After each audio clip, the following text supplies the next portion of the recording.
Hello students, good morning. In our previous class, in history for class 7th, we had learned the beginning of the medieval period in Europe and in India. We had learned the socio-political system of the people during then, the medieval period in India.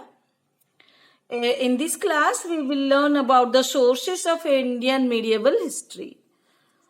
What are the things that makes us sure that this kind of ruling during the medieval period carried on? They are the sources. They are literary sources and they are also archaeological sources. The literary sources we are going to learn as written accounts and books and inscriptions. There were many such books written during the period telling us about the medieval India. Many books and other written accounts, inscriptions, coins and monuments are main sources of information. Many Sanskrit books were written during the period of medieval period in India, the early medieval 700 to 1200 AD. Shishupala Badha was a book written by Magha. Katha Sarit Sagar was written by Somadeva. Rajatarangini written by Kalhana. Then comes Vikramanka Deva Charita was written by Bilhana in the 11th century AD. This book describes about the achievements of King Athira Chandra Chola. So written by Bilhana. Prithviraj Raso was the story of Prithviraj Chauhan written by Chand Bordai. It contains the account of famous Rajput ruler Prithviraj Chauhan. Al-Biruni, a Persian traveler, had come to India, had written a Persian book that is known as Tahqiq-i-Hind. Ibn Battuta was a Moroccan traveler. He wrote about the rule of Muhammad bin Tughlaq of the Tughlaq dynasty. Kublai Khan was a Chinese ruler. He wrote about the social manners and the customs of South India. A book by Babur was known as Baburnama, that is the autobiography of Babur. Baburnama was written during the period.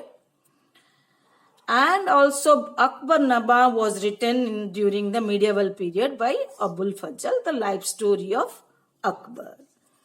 All these books throw light on the kind of living and the kind of rulers that were there during the period. The story of Baburnama and Akbarnama were two important biographies of Mughal emperors like Babur and Akbar, written during the 16th century AD. These books reveal to us important information regarding the period of the Mughal rule in India. In the next part, we are learning about the inscriptions and coins. Inscriptions are those that are written on the hard metals or copper plates or on the walls and rocks, and coins that were issued or circulated during the period. There were many Indian temples built during the medieval period, in the later medieval period. On the temple walls and also on the rocks and the copper plates, the people with literary skill had written on these copper plates and the rocks or the walls of the temples. Some of them tell about the genealogies or the lines of descent of the kings, which king ruled after whom, is written on the temples. There are temples at Aihole and Patakdal in Karnataka. The inscriptions of this temple tell about the Chalukya period. Coins provide important information about the rulers. If the coins were made of precious metals, it tells us about the kind of ruling, whether the ruler was prosperous or not, it tells us about. So the coin and each of the coins had the figures of the ruler or some writing on them. They provide information about the ruling and the ruler. During the Mughal rule, there was high circulation of silver rupee and gold coin. This also indicates that the people were rich and the Mughal empire was a wealthy and prosperous kind, because it shows that the people were paid salaries in cash or through the gold coins that was known as mohurs. The silver rupee and gold coin issued during the Mughal ruling tells us about that salaries were paid to the subordinates and important administrative officers in cash, not in kind. Kind means they must be getting bag of rice or something like that. That is kind. While in cash is that whatever currency circulated, they had their gold coins and silver rupee. Those things were given to the workers. The monuments of the period tell us there were numerous temples, mosques and monuments built during the medieval period. The temples like the Konark temple in Odisha, there were mosques at different places, and the Taj Mahal of the period was one of the remarkable monuments built during the medieval period. Some of those monuments built during the medieval period are intact, remain as it is even today, and some of them are in ruins or they have been broken.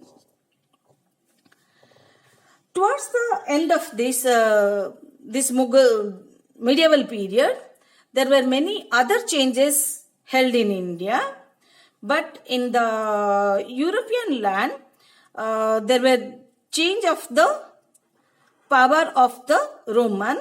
They also came to Jerusalem and then occupied it. The Roman conquest, the siege of Jerusalem in the 63 BC led to the end of the Jewish independence. The Jews that were there in Jerusalem, their independence came to an end because the Romans started occupying Jerusalem or Palestine. During the Caesar, there were a long fight between the Jews and the Romans, while 12,000 of the Jews were killed, and the Roman troops were so strong that only a few or a dozen of Roman soldiers were killed. 12,000 Jews were killed. Only a few of the Roman soldiers were killed. That much from the part of the Roman conquest in Palestine, coins and inscriptions, and the sources about the medieval period. The advent of Christianity, Jesus Christ, and the spread of Christianity is already being explained by Miss Binodini. The books and authors that I had said here, just note them down and learn. Each of the paragraph that you come across, if you have a textbook, make your own questions and answers. Keep learning, stay safe, stay happy. Bye-bye.